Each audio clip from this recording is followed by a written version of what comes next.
Hello there, and welcome back to another episode of Check with Tech, your guide to all things tech. I'm your host, Yaseen Azzam, and Microsoft just announced a bunch of new devices, so let's go through them. First things first, the new Microsoft Surface Laptop 3.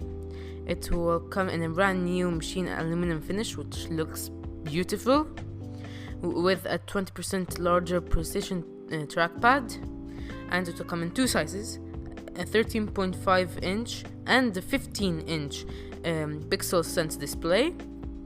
It will have fast charging, which apparently will charge 80% in less than an hour. It will have the brand new Intel quad-core 10th generation CPU, the AMD Ryzen 7 processor, and the AMD Radeon RX Vega 11 GPU, which Microsoft confirms that it will be 3 times more powerful than the MacBook Air. That's a surprise, since we all know, especially with their Apple's Bionic chips, they are incredibly powerful. So I'm surprised that Microsoft is able to achieve 3 times more than that. The pre-order is available now, and it will be available for retail on October 22. The 13.5 inch will start at $9.99, and the 15 inch will start at $11.99. So my thoughts are, it's really good.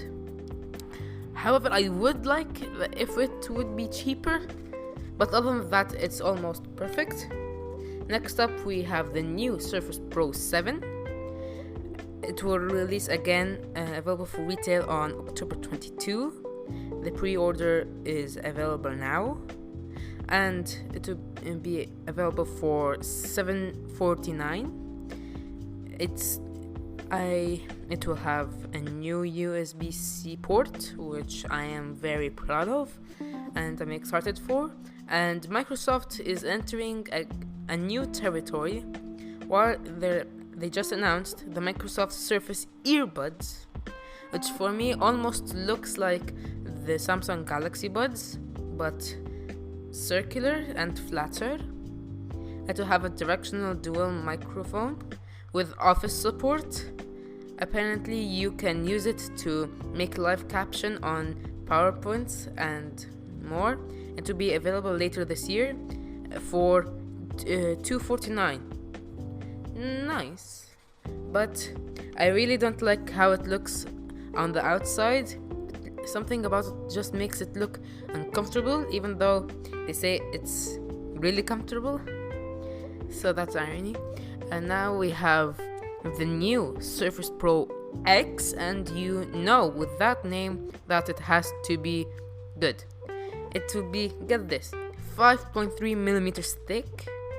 That's thinner than most phones right now. So I don't know how battery life will work out. The cameras will support 4K UHD 60 frames per second video, and it will come with studio mics. It basically can know when the voice is actually yours. Again, it will have fast charging, and it will come with Microsoft's and Qualcomm's new processor, the Microsoft SQ1, which is supposed to use 7 watts of power instead of 2 with mobiles. It will have a 13-inch touch display with the new Surface Slim pen. So instead of making it round, it's basically like a curved rectangle.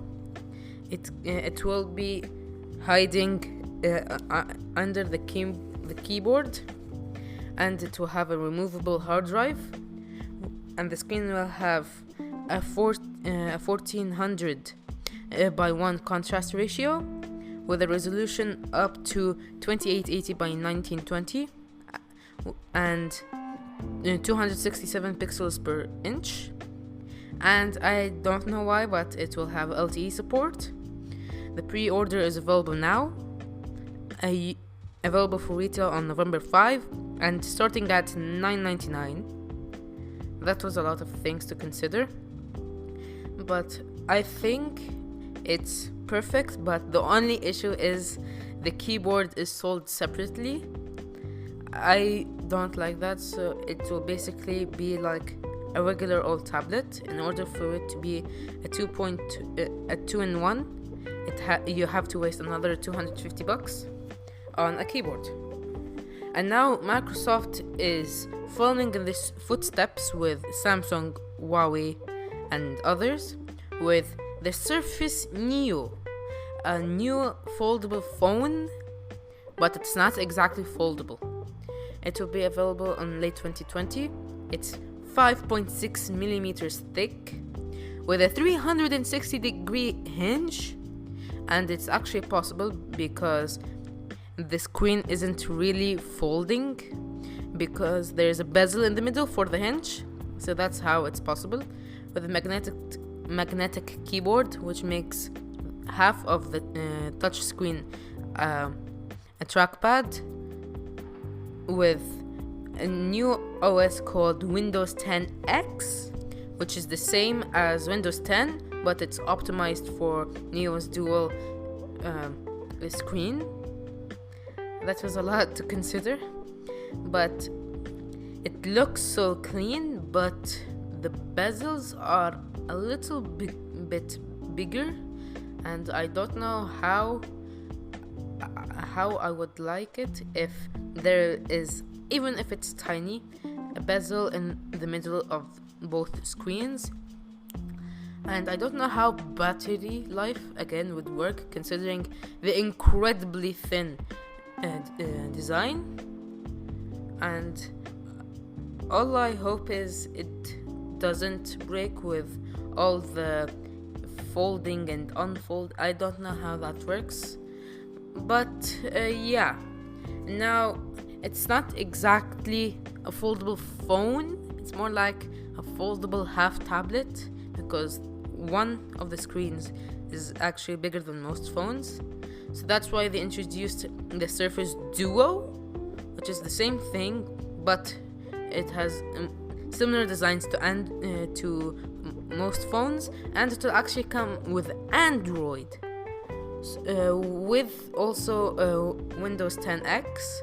So finally Microsoft is supporting Android, and it would make sense since Android 10 does have support for foldable phones.